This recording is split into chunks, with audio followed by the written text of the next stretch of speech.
So ఇట్లా ఎవ్వడు ఏం ఇట్లా వీడు ఏం చేసి వీడిని చూసి ఇంకొకటి వచ్చాడు పాపం ఆయన చనిపోయాడు. ఆయన పేరే కత్తి మహేష్. సేమ్ వీడిని చూసి వీడు ఆయన రెచ్చగొచ్చిండు కత్తి మహేష్ను. అరే మన ఇద్దరం కలిసి 2019లో ఆంధ్రప్రదేశ్ నుండి మనం టికెట్ తెచ్చుకుందాం ఎమ్మెల్యేగా, మనం జనాల్లో సడన్గా మనం ఫేమస్ అవుదాము అని. ప్రతి ఒక్కని కాన్సెప్ట్ ఒకటే. తెలుగు మధ్య కాలంలో చాలా మంది దేవుళ్ళు లేరు అని చెప్పి బయలుదేరుతున్నారు స్వామి. బయలుదేరి ఎక్కడికి వస్తారు? బిగ్ బాస్కి వస్తారు, లేకపోతే రాజకీయాల్లోకి వచ్చి ఎమ్మెల్యే టికెట్ అడుగుతున్నారు. ఇక నేను పేర్లు తీసుకొని ఇప్పుడు ఆంధ్రప్రదేశ్లో కూడా మన ఎమ్మెల్యే టికెట్ ఆశించిన ఒక వ్యక్తి భంగపడ్డాడు. నేను పేర్లు చెప్పా. మొత్తం టికెట్ అనౌన్స్మెంట్ అయినాక లాస్ట్ మూమెంట్లో బ్రాహ్మణ కమిటీలు బీజేపీ సంఘాలు వచ్చి గొడవ చేయడం వల్ల అతనికి టికెట్ నిరాకరించారు.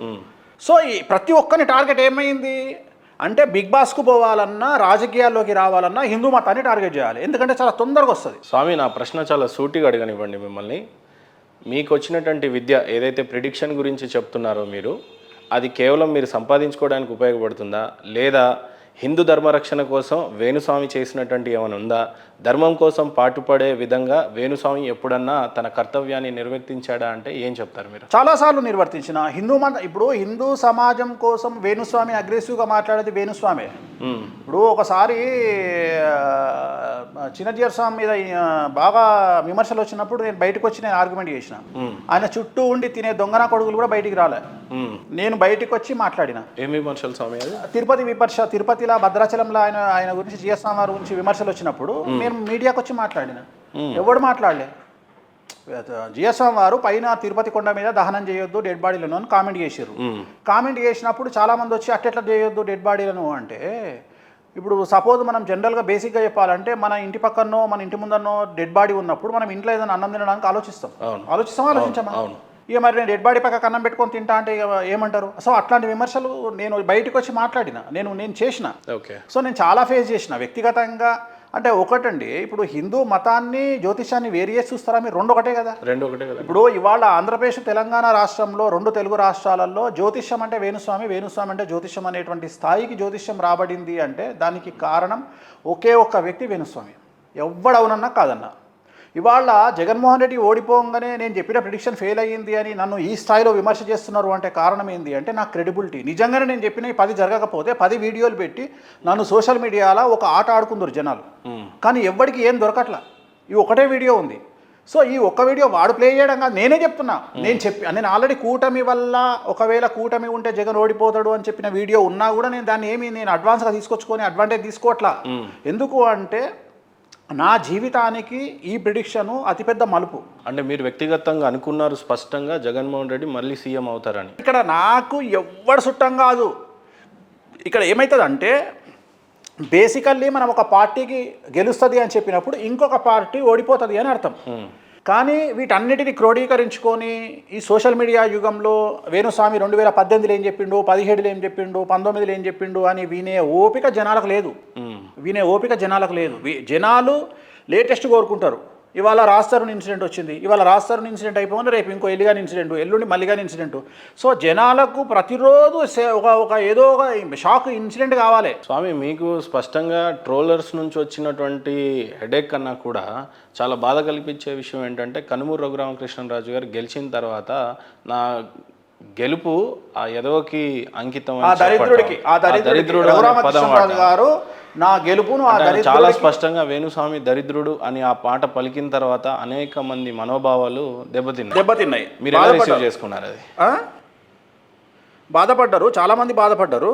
సో ఇది ఒక్కసారి వినండి. రఘురామకృష్ణరాజు గారి గురించి 2017లో నేను చెప్పిన వీడియో. వ్యతిరేకమైనటువంటి ఫలితాలు వచ్చే అవకాశం ఉంది. ఆయనకు నేను మాట్లాడేది రఘురామకృష్ణరాజు గారు. రఘురామకృష్ణరాజు గారి పరిస్థితి ఏమంటారు అసలుకి? ఆయన వైఎస్ఆర్ కాంగ్రెస్ ఉగాది తర్వాత ఆయనకు వ్యతిరేకమైనటువంటి ఫలితాలు వచ్చే అవకాశం ఉంది. ఆయనకు నేను మాట్లాడేది రఘురామకృష్ణరాజు గారు. ఉగాది తర్వాత వ్యతిరేకమైన ఫలితాలు ఉంటాయి. భవిష్యత్తులో మళ్ళీ ఎంపీ అవుతారంటారా? కష్టమా? ఏమన్నాడు ఆయన? యాంకర్ ఏమడిగిండు? భవిష్యత్తులో మళ్ళీ ఆయన ఎంపీ అయ్యే అవకాశం ఉందా అని అడిగారు. MP not MLA, MP member of parliament. ఇది 2017లో వచ్చినటువంటి వీడియో, ఇంటర్వ్యూ చేసినప్పుడు వీడియో. ఆయన అప్పుడు ఎంపీ గారు.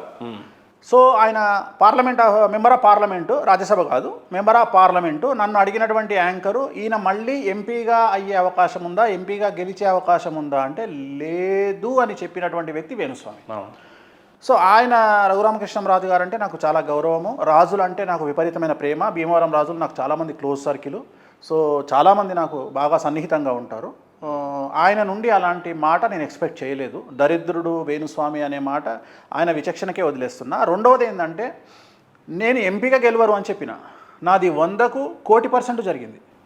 నేను ఆయన ఎమ్మెల్యే గురించి నేను టాపికే మాట్లాడలే. అంటే ప్రధానమంత్రిగా పోటీ చేసినటువంటి వ్యక్తి ఎమ్మెల్యేగా పోటీ చేస్తాడు అని మనం ఊహించాం. ఈ జనరేషన్లో ఈ కలియుగంలో మనం ఊహించాం. ఆయన చేస్తే ఆయన జాతకాన్ని విశ్లేషించాలి.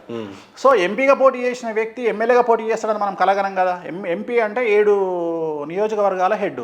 సో ఆయన వదిలేసి ఒక ఎమ్మెల్యేగా పోటీ నేను ప్రిడిక్షన్ చేయలేను. నేను ఏమన్నా ఎంపీగా గెలవడు అని చెప్పిన.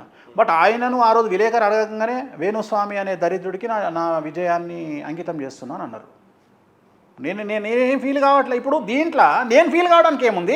వ్యక్తిగత కక్షలు ఉన్నాయా మీకు? ఆయన ఎవరో కూడా తెలియదు. ఆయన ఎప్పుడండి ఏదో మీడియాలో చూడడం తప్ప వ్యక్తిగతంగా ఇంతవరకు ఆయన ఒక్కసారి కూడా కనిపించే నేను కలవలే ఆయనకు. అంటే నేను అనేది అదే చెప్తున్నా. ఇప్పుడు అగ్రెసివ్నెస్ అనేది ఆయన ఎందుకు తిట్టిండో, నన్ను ఆ మాట ఎందుకు అన్నాడో నాకు తెలియదు. కానీ నేనేది ఏంటంటే ప్రతి మాటకు భగవంతుడు, నేను ప్రతిదీ రీజన్ లేకుండా జరగదని కోరుకున్నాను, నేను నమ్ముతా. సో ఏదో రీజన్ ఉంటుంది. ఆయన నోటి నుండి నన్ను తిట్టించిండు అంటే ఏదో రీజన్ ఉంటుంది. ఉంటుందా ఆయన భవిష్యత్తు ఏమన్నా బ్రైట్ గా ఉండే? అదే మళ్ళీ నేను అదే చెప్తున్నా మీకు. నేను ప్రిడిక్షన్స్ చెప్పను ఇప్పుడు. మళ్ళీ మీరు ఓన్లీ పోస్ట్ మార్టం చేయండి. ప్రిడిక్షన్స్ మనం చెప్పము. నేను ఏ ప్రిడిక్షన్ చెప్పను, ఓన్లీ పోస్ట్ మార్టమే చేద్దాము. ప్రిడిక్షన్స్ కానీ ఆయన ఎమ్మెల్యే అయిన తర్వాత కనీసం మినిస్టరో చైర్మన్ అయ్యే పరిస్థితులు ఉండే కదా.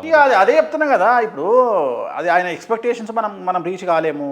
సో నేను ఒకటే నేను చెప్పదలుచుకున్న పాయింట్ ఏంటంటే ఆయన ఎమ్మెల్యే గురించి నేను మాట్లాడలా. ఆయన ఎంపీగా ఓడిపోతారు అని చెప్పి గెలవరు అని చెప్పిన, అసలు ఎంపీ టికెటే ఆయనకు రాలేదు. బస్ ఇక్కడ వేణుస్వామి ప్రిడిక్షన్ 1,00,00,000% నిజమైంది. సింపుల్. భూప్రపంచంలో రేపు ఏం జరగబోతుందో చెప్పగలిగే ఏ మానవుడైనా దేవుడితో సమానం అంటే ఒప్పుకుంటారా? 100% ఒప్పుకోరు. అంటే ఇప్పుడు రేపటి జరిగేపోయే దాని గురించి ఈ రోజే దేవుడినైతే నా సక్సెస్ పర్సన్స్ 100% కదా. కానీ కొంతమంది నన్ను దేవుడిగా భావించవచ్చు. వాళ్లకు జరిగినటువంటి సంఘటనలు కావచ్చు. ఉదాహరణ సంతానం లేదు అని అన్నప్పుడు, సంతానం జరిగినప్పుడు వాళ్ళు చాలా హ్యాపీగా ఫీల్ అవ్వచ్చు. బట్ నా ఉద్దేశం ఏంటంటే వేణుస్వామి గారు, రేపటి దాని గురించి జరగబోయేది ఒక మానవుడిగా వేణుస్వామి చెప్తున్నాడు అని అంటే దేవుడితో సమానంగానే తీసుకోవాలి. కానీ రేపు ఏం జరగబోతుందో చెప్పగలిగే శక్తి నిజంగా మానవుడికి ఉందంటారా? 100% ఉంది. 100% ఉంది. ఎందుకు లేదు? 100% ఉంది. ఏ రకంగా క్లెయిమ్ చేస్తారు దాన్ని మీరు? అదే చెప్తున్నా, ప్రిడిక్షన్. దాన్ని జ్యోతిషం. నవగ్రహాల మీద ప్రపంచం ఆధారపడి ఉంది. గ్రహ గమనముతో, గ్రహాలు మారుతున్న స్థితిగతులతో మనము ఒక మనిషి జీవితాన్ని 100కి 100% ప్రిడిక్ట్ చేయొచ్చు. బట్ ఇక్కడ నేను చెప్పదలుచుకున్న పాయింట్ ఏంటంటే, జ్యోతిష్యులకు సంబంధించి పార్వతీదేవి ఇచ్చినటువంటి ఒక శాపం ఉంది. ఒకరోజు గురువు శుక్రుడు ఇద్దరు పోయి పార్వతీదేవి కోసం వెయిట్ చేస్తున్న సందర్భంలో, పార్వతీదేవి అమ్మవారు స్నానం చేస్తున్న సందర్భంలో వీళ్ళిద్దరూ ఉన్న దగ్గర ఉండకుండా ఈ గురుగ్రహము శుక్రగ్రహం రెండు మాట్లాడుకుంటూ ఏం మాట్లాడుకుంటాయంటే, అరే అమ్మగారికి ఎక్కడెక్కడ పుట్టుమచ్చలు ఉన్నాయో నీ తెలివిని ఉపయోగించి చెప్పురా అని చెప్పేసి గురువు శుక్రుడు ఇద్దరు మాట్లాడుకుంటారు. మాట్లాడుకుంటున్న సందర్భంలో అమ్మవారు పార్వతీదేవి బయటకు వచ్చి, చివరికి మీ విద్యను నా మీదనే ప్రదర్శిస్తారా మూర్ఖులారా అని చెప్పేసి మీరు చెప్పే దాంట్లో 8% సక్సెస్ రేట్ ఉండదు అని చెప్పిస్తుంది. అంటే అప్పటి నుండి 100కు 8% సక్సెస్ రేట్ అనేది జ్యోతిష్యులకు ఉండదు. అంటే 100 ప్రిడిక్షన్లు చెప్తే 8 ప్రిడిక్షన్లు ఫెయిల్యూర్ అవుతాయి, ఒక 92 ప్రిడిక్షన్లు సక్సెస్ అవుతాయి. సో ఈ సక్సెస్ రేట్ ఉన్నవాడు భారతదేశంలో ఎవరు లేరు, ఒక్క వేణుస్వామి తప్ప. ధైర్యంగా విషయాలు తిప్పి ఇట్లేసి. సో ఇంత సక్సెస్ రేట్ ఉన్నోడు నేను ఒక్కనే. ఒక పక్క ప్రభాస్కి ఇంకా హిట్టే పడదు జీవితంలో, ఇంకా ఆయనకు సక్సెస్ రేట్ చాలా తక్కువ అన్నారు. మరి చాలా మంచి ప్రశ్న, చాలా మంచి ప్రశ్న. ఇదే ప్రశ్న కోసం వెయిట్ చేస్తున్నా నేను. ఏ సినిమా హిట్ అయిందండి? కల్కి ఇప్పుడు వరల్డ్ వైడ్ హిట్ అయింది కదా. సాహో అని సినిమా ఒకటి వచ్చినట్టుంది కదా. అవును. ఆదిపురుషన్ వచ్చింది కదా, రాధేశ్యామ్ వచ్చింది కదా. అవి విశ్వవిజేతలైనయా? కాలేవు. మరి అప్పుడు వేణుస్వామికి దండేయాలిగా. అంటే మీరు ఇంకా సక్సెస్ రేట్ ఉండదు ప్రభాస్కి వరల్డ్ వైడ్ రికార్డ్స్ బ్రేక్ చేస్తా ఉంది. సాలారు సూపర్ హిట్ అన్నారు, 135 కోట్లు మైనస్. అవునా? కనుక్కోండి వెళ్ళి. 135 కోట్లు మైనస్. ఈస్ట్ వెస్ట్ డిస్ట్రిబ్యూటర్లకు ఎగ్జిబిటర్లకు డబ్బులు ఇచ్చారు రిటర్న్. ఎవడు చెప్పాలి ఇది బయటకు వచ్చి? ఎవడు చెప్పాలి? ప్రొడ్యూసర్ చెప్పాలి. Social media. నేను ఒకటే పాయింట్ చెప్తా. ఫ్యామిలీ స్టార్ అనే సినిమా నేను చూసిన, విజయ్ దేవరకొండది. జబర్దస్త్ సినిమా. నా కుటుంబానికి నేను ఎట్లా రోల్ మోడలో, ప్రతి కుటుంబాల్లో ఒక రోల్ మోడల్ ఉంటాడు. ఇవాళ మీరు ఇంత కష్టపడి ఈ స్థాయికి వచ్చి ఒక స్టూడియో పెట్టి ఈ లెవెల్కి వచ్చిర్రు అంటే మీ కుటుంబానికి మీరు రోల్ మోడల్. సో మీకు కనెక్ట్ అవుతుంది ఆ సినిమా. అంటే కష్టపడి వచ్చిన ప్రతి ఒక్కడికి కనెక్ట్ అవుతుంది. సోషల్ మీడియాలో ట్రోల్ చేసే దొంగ నా కొడుకులకు తప్ప ప్రతి ఒక్కరికి కనెక్ట్. సినిమా రిలీజ్ కాకముందే నెగిటివ్ టాకు స్ప్రెడ్ చేసిరు. సర్వనాశనమైంది సినిమా. వీళ్ళు ఉత్తగపోతారా? మనిషిని పొట్ట మీద కొట్టొద్దు, మనసు మీద కొట్టొద్దు. ఈపులో కొట్టండి, కాళ్ళ మీద కొట్టండి, ఎక్కడైనా కొట్టండి. కానీ ఒక మనిషి పొట్ట మీద కొట్టిరు. విజయ్ దేవరకొండ అనే వ్యక్తి పొట్ట మీద కొట్టిరు. ఆయన నాశనం అయిపోయిందిగా ఆ సినిమాతోని తీసిన ప్రొడ్యూసర్ నాశనం అయిపోయిందిగా. ఎంత మంచి సినిమా అది, ఫ్యామిలీ స్టార్ అనే సినిమా. అంటే సోషల్ మీడియా వల్ల ఇలాంటి నెగిటివ్లు జరుగుతున్నాయి. ఇది ఏ సందర్భంలో మాట్లాడినాం మనము? మీరు ఏ సందర్భంలో మీరు ఏ ప్రశ్న అడిగితే ఈ ఆన్సర్ చెప్పిన నేను. కల్కి సినిమా ఈరోజు వరల్డ్ వైడ్ సూపర్ హిట్ సాధిస్తుంది కదా, మరి మీరు చెప్పిన ప్రిడిక్షన్ తప్ప జరిగినట్టుగా. సో పాజిటివ్ పబ్లిసిటీ సోషల్ మీడియాలో పెట్టగానే అయిపోయిందా? ప్రొడ్యూసర్ అనేటోనికి చివరిగా డబ్బులు వచ్చినాయా రాలేదని చూసుకోవాలి కదా. సలార్కి రాలేదు అని అంటున్నాను. సలార్కి రాలేదు. నేను ఇప్పుడు దీని గురించి నేను మాట్లాడను. నేను చెప్పే పాయింట్ ఏంటంటే, ఓకే సలార్ కూడా సూపర్ హిట్ అండి, సూపర్ హిట్, నేను ఒప్పుకుంటున్నా సూపర్ హిట్. మొత్తం 5 సినిమాలు వేసుకుందాము. 5 సినిమాలలో Radhe Shyam disaster, Adipurush disaster, Saaho disaster. మరి 3 సినిమాలు ఫెయిల్ అయినప్పుడు నాకు ఎందుకు మీరు కిరీటం పెట్టలే? నేను అడిగే ప్రశ్నకు ఆన్సర్ చెప్పండి. అంటే నన్ను మీరు ఎక్కడానికి సిద్ధంగా ఉన్నప్పుడు, నాది జరిగినప్పుడు మీరు ఎందుకు వస్తలేరు? ఇప్పుడు మీ ప్రిడిక్షన్ తాత్కాలికంగా ఈ 3 సినిమాల వరకే చూడొచ్చా, లేకపోతే లైఫ్ టైం చూడొచ్చా? ఏ రకంగా? First of all life time చూడండి. లైఫ్ టైం చూడండి. ప్రభాస్కి కాదు, ఎవరికి ఏ చెప్పినా లైఫ్ టైం చూడండి. ఎవరికి ప్రభాస్ నుండి ఒక మిర్చి లాంటి సినిమా మీరు ఎక్స్పెక్ట్ చేస్తారా? ఒక మిస్టర్ పర్ఫెక్ట్ లాంటి సినిమా మీరు ఎక్స్పెక్ట్ చేస్తారా? చేసే పరిస్థితి లేదు ఈ రోజులలో. అయితే అప్పుడు మాట్లాడదాం. సలార్లో ప్రభాస్ ఎంతసేపు ఉంటాడు? ఎంతసేపు మాట్లాడిండు? కల్కి సినిమాలో ప్రభాస్ ఎంతసేపు ఉన్నాడు? అసలు కల్కి సినిమా అనేది ఎవరిది? హీరో ఎవరు? Main hero. ప్రభాస్ క్యారెక్టర్ ఎంతసేపు ఉంది? ఇక నేను కూడా ఇట్లా యుద్ధం చేయాలని చేస్తా. నాకు ఎందుకు? నేను అడిగేది ఒకటే. నేను అనేది ఏంటంటే, నేను ప్రభాస్ కెరియర్ గురించి మాట్లాడడం కంటే కూడా ఆరోగ్యం గురించి మాట్లాడినా. అది మాట్లాడలే ఎవరు. నేను ఒక హీరోయిన్ గురించి మాట్లాడినా. ఒక హీరోయిన్ గురించి ప్రిడిక్షన్ ఒక పక్క చేస్తుంటారు, కానీ ప్రభాస్ మీద వేణుస్వామికి ప్రేమ అనేది ఉంటుందండి. మేము మంచిగానే ఉంటాం కదా, విలువిచ్చే వ్యక్తి మీరు అన్నారు కదా. బట్ అది జ్యోతిష్యంగానే చూడొచ్చా, లేకపోతే కోపంగా చూడొచ్చా? నేను అదే చెప్తున్నా. నేను జ్యోతిష్యం అనేది వేరు. ఒక సామెత ఉంది, పేకాటనే బొమ్మరిది అని. సో జ్యోతిష్యం అనేది నా వృత్తి, స్నేహం అనేది నా ఇష్టం. ప్రభాస్ అంటే నాకు ఇష్టం. ప్రభాస్ సినిమాలు చాలా సినిమాలకు నేను ముహూర్తం పెట్టిన.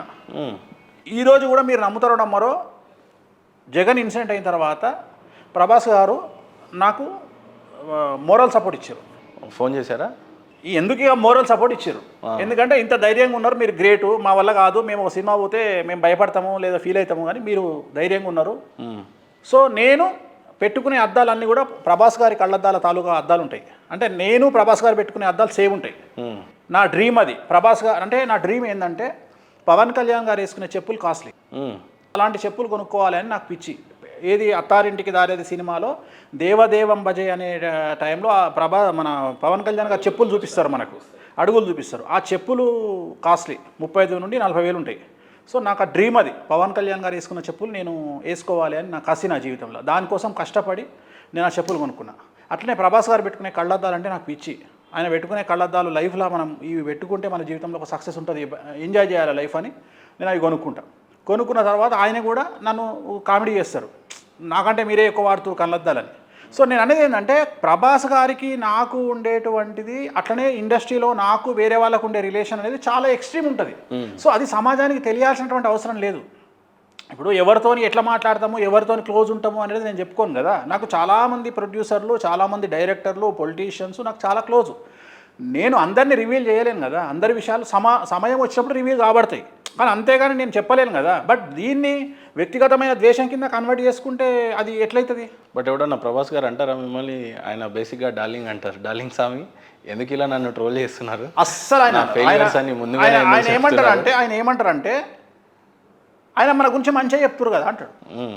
ఇది కాషన్ కదా అంటారు. ఇప్పుడు డాక్టర్ దగ్గరికి పోతే పేషెంట్ డాక్టర్ దగ్గరికి పోతే నీకు హార్ట్ ప్రాబ్లం ఉంటే హార్ట్ ప్రాబ్లం ఉంది, బీపీ ఉంటే బీపీ, షుగర్ ఉంటే షుగర్ ఉంది, క్యాన్సర్ ఉంటే క్యాన్సర్ ఉంది, లివర్ సిరోసిస్ ఉంది అని మొదలే చెప్పి జాగ్రత్తలు చెప్పాలి. నేను కూడా అదే కదా నేను చేసేది. అవును. ఇప్పుడు ప్రభాస్ గారికి హెల్త్ బాగాలేకపోతే మీరు ట్రీట్మెంట్ చేయించుకోండి అని చెప్తున్నా, సినిమాలలో జాగ్రత్తలు తీసుకోమని చెప్తున్నా. కానీ రెమెడీస్ తీసుకుంటే బాగుంటుంది అనేది ఇప్పుడు ప్రభాస్ గారి మీద నాకు తెలిసినంత వరకు ఒక 500 కుటుంబాలు బతుకుతున్నాయి. అంటే జనాలకు తెలియకపోవచ్చు వ్యక్తిగతంగా, నేను అనేది సినిమా థియేటర్లో కాదు, పర్సనల్గానే ఆయన వల్ల ఒక 500 కుటుంబాలు బతుకుతున్నాయి. సో ఆయన వల్ల 500 కుటుంబాల వల్ల బతుకుతున్నాయి. రేపు 5,000 కుటుంబాలు బతకాలి అనేది నా కోరిక. ఎందుకంటే ఆయన మామూలు వ్యక్తి కాదు. ఇప్పుడు క్రౌడ్ పుల్లర్, ప్రపంచంలో ఇంత పెద్ద క్రౌడ్ పుల్లర్ లేడు. అంటే ఒక సినిమా రిలీజ్ అయితే సినిమాలో ఏముంది అనేది పక్కన పెడితే, సినిమాలో ఏం లేకపోయినా జనాలు మినిమం 500 కోట్లు తీసుకొచ్చి ఆయన ముందు వచ్చిపోతారు. అది ప్రభాస్కున్న కెపాసిటీ. అది మన భారతదేశంలో ఇద్దరే హీరోలకు ఉంది. Number 1 Prabhas, number 2 Allu Arjun. ఎవ్వరు అవునన్నా కాదన్నా, రైట్? ఆకాశం మీద ఉమ్మేస్తే ముఖం మీద పడుతుంది.